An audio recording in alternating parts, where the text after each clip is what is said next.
Hey, what's up guys, it's DarkArmedDuelist, and today I'm going to be doing a Dark Magician deck profile. So I finally got the support in the mail, and I'm really excited to actually do this one, because I feel like this deck is actually going to be at least a Tier 2 contender, if not a Tier 1 contender, in the upcoming format. I wouldn't be surprised, don't hold me to it though. So, without further ado guys, let's get straight on this, but before we do, don't forget to like, comment, subscribe, hit that bell on there so you can become part of the notification squad, and definitely check out the Patreon and the Ko-Fi down in the description if you guys would like to donate to the channel. All the donations do help us do deck profiles just like this, and I really appreciate those. So, let's get into this one. So first off, we're going to be playing 3 copies of the Ultimate Wizard of Attack and Defense, in terms of Attack and Defense, which is the Dark Magician. You have to play 3 copies of Dark Magician, because Dark Magician is the combo starter and basically the entire, core of the deck. You got to play 3 copies of it.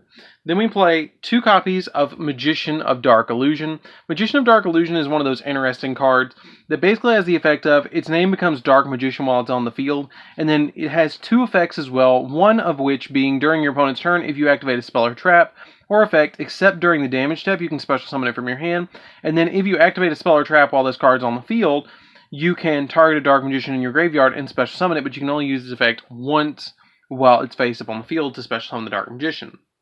Then we play 3 copies of Apprentice Illusion Magician. The 3 Apprentice Illusion Magician is still a really good option for me, because you just have to discard any card from your hand to special summon it, and then it also has the ability that if it's normal or special summon, you immediately get to add a Dark Magician from your deck to your hand, which is a really good effect to be able to start your plays.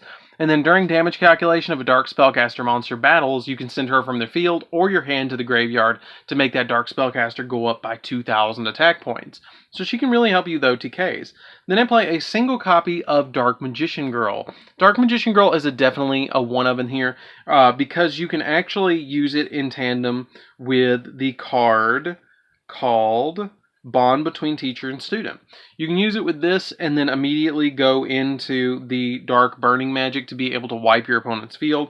So this card's really pivotal to be able to put in the deck. I also play a single copy of Paladin Oracle Mahad. I feel like one Mahad is really good in this deck. Just a one of, you don't have to play him, but I really like the aspect of playing him, because when you draw him, you immediately get to special summon him during your draw phase, and if he battles a dark monster, he goes up to 5,000 attack. And he also has the effect of, if this card is destroyed by battle or by card effect, you can special summon a Dark Magician from anywhere except banished from your hand, deck, or grave, which is just a really good, in my opinion, effect to be able to just replace himself. But I really like Paladin Oracle Mahad. Yes, he is, he has his moments. It's like, man, I really wish I didn't have this. But at the same time, you can stack the deck in some ways that he's just really good. Then we play 3 copies of Magician's Rod. Magician's Rod is super good in here too, because basically what Magician's Rod does is when you normal summon it, you can add a spell or trap directly from your deck to your hand that specifically lists Dark Magician in its name or in its text. And then during either player's turn, if a spell or trap is activated, you can tribute a face-up spellcaster on your side of the field and then add this card back to your hand. I don't use that effect all that often, but it's an option. And then yes, we do play 3 copies of Magician's Soul. So I lucked up on this card. You're definitely going to need 3 of this if you're going to try and play Dark Magicians. You can play the deck without Magician's Souls. It's not bad, but it's not tier 1. So you can get away with it without the Magician's Souls. But if you got them, definitely play them at any number that you can get them at. This card's pretty good. You can send 2 spell or traps from your hand to the grave, and then you get to draw that many cards. And if this card is in your hand, you can send a level 6 or higher spellcaster monster from your deck to the grave to activate one of its effects. Either special summon this card or send this card to the graveyard, then special summon 1 Dark Magician or Dark Magician Girl from your graveyard, which is really good to be able to just instantly special summon Dark Magician or Dark Magician Girl from the grave. So that's it for my monsters, guys. Let's get into the spells, which we play a lot of spells in this deck. It is Dark Magician after all. So we're going to be playing a single copy of Dark Magic Attack. Dark Magic Attack is basically if you have Dark Magician on your side of the field, you can destroy all spells and traps your opponent controls. Really good for board wiping all those spells and traps. I play a single copy of Dark Burning Magic. This is to be able to be searched with your copy of Bond Between Teacher and Student. I play the single copy of Bond Between Teacher and Student and the Dark Magic Attack or Dark Burning Magic because they're both searchable or not searchable, but Bond Between Teacher and Student searches the Dark Magic attack, and it's really easy to put Dark Magician Girl on the field in this deck with this card, or with a bunch of other cards that you play in here. But if you control a Dark Magician, you can special summon a Dark Magician Girl from your hand, deck, or grave. Then you get to set either a Dark Magic attack, Dark Burning Magic, Dark Burning Magic attack, or Dark Magic Twin Burst directly from your deck. I always set Dark Burning Magic because it board wipes. I play a single copy of Eye of Timaeus. It's not searchable still, but we have a lot of ways to draw. So it's really easy to get a hold of in our hand. So I do play the one copy of Eye of Timaeus. I just feel like it works at one to me now that we have the copies of Secret of the Dark Magic. But I really feel like this card's good because you can special summon Dark Paladin off of this, because it specifically states that if you can send a card that lists Dark Magician as a material to the graveyard, and then special summon a monster, a fusion monster from your extra deck that lists Dark Magician in its as a material. So you can special summon any of your Dark Magician cards that you want to from your extra deck with Eye of Timaeus. So ultimately, if this card was searchable, I probably wouldn't even play Secrets of Dark Magic. I just play this at 3. But hey, I still feel like it's a good one of. And plus style points. Then we play 2 copies of Secrets of Dark Magic. Secrets of Dark Magic is really interesting. I love the artwork of this card. Basically, it lets you either fusion summon or ritual summon a monster that includes Dark Magician or Dark Magician Girl as a fusion material, or by using Dark Magician or Dark Magician Girl as a material, which is really good to be able to do. Mainly, you're going to use this to summon the Dark Magicians.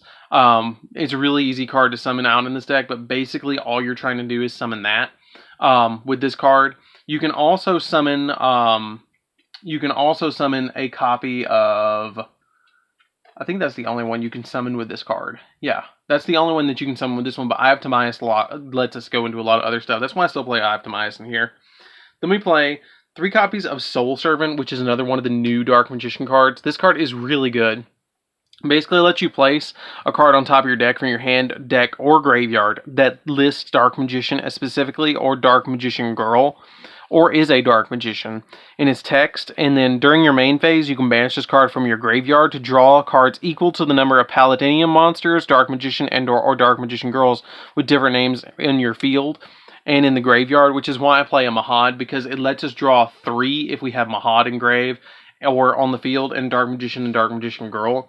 So this card's really good to be able to draw like 3. So Soul Servant is just such a good card in this deck, and I probably would never play it at anything less than 3 in a Dark Magician or Dark Magician Girl deck, which we are going to be doing Dark Magician Girls very soon. Then we play 3 copies of Dark Magic Circle. Dark Magic Circle is kind of like Pot of Duality, and lets you reveal the top 3 cards of your deck, and then you either get to add a card that specifically lists Dark Magician in its card text, or a Dark Magician from your deck to your hand from one of those 3 that you revealed.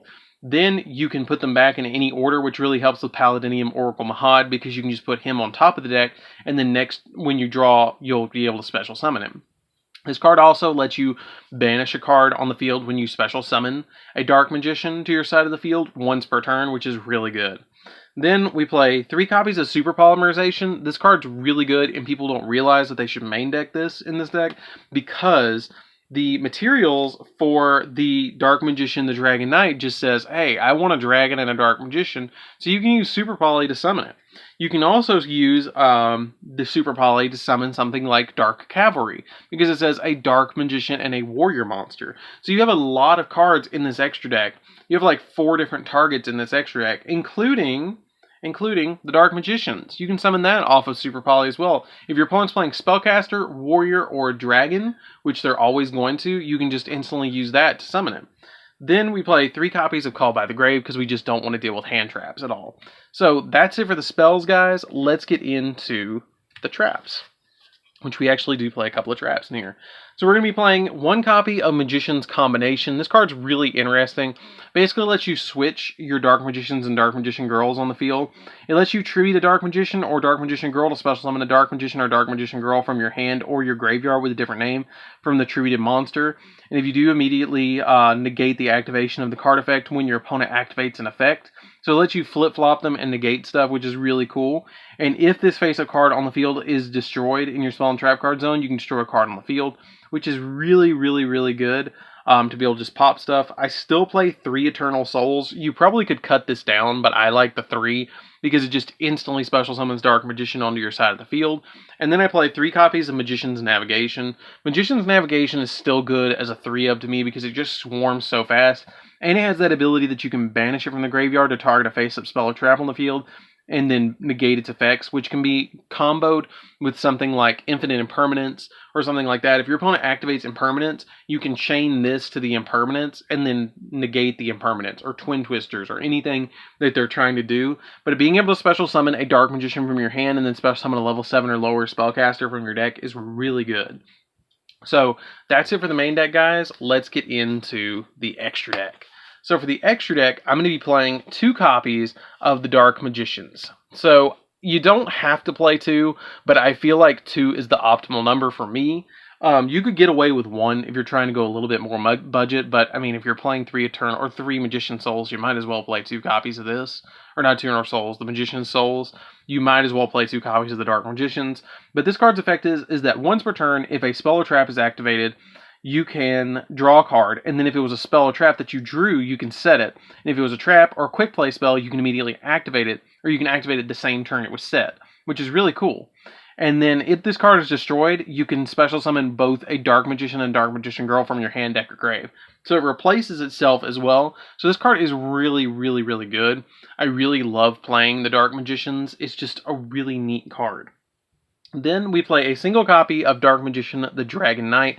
A really, really, really easy card to summon. Like, extremely easy card to summon in this deck, because all you have to use is Eye of Timaeus or Super Polymerization on an opponent's copy of, like, Boral Sword, Boral Load, anything like that that's a big boss monster, and then you just summon this card, and plus it protects your face with spells and traps.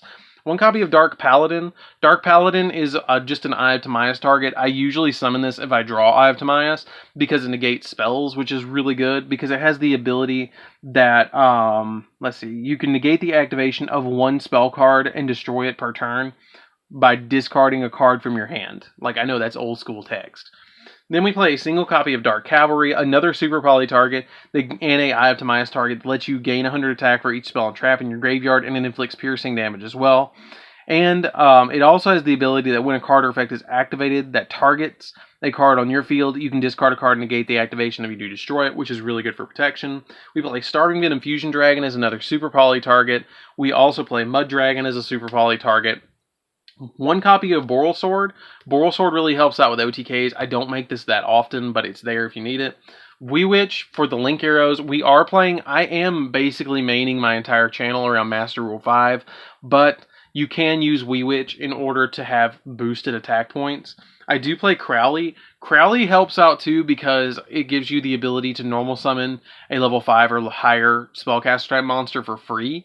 So that really helps out a lot to be able to get something out on the field.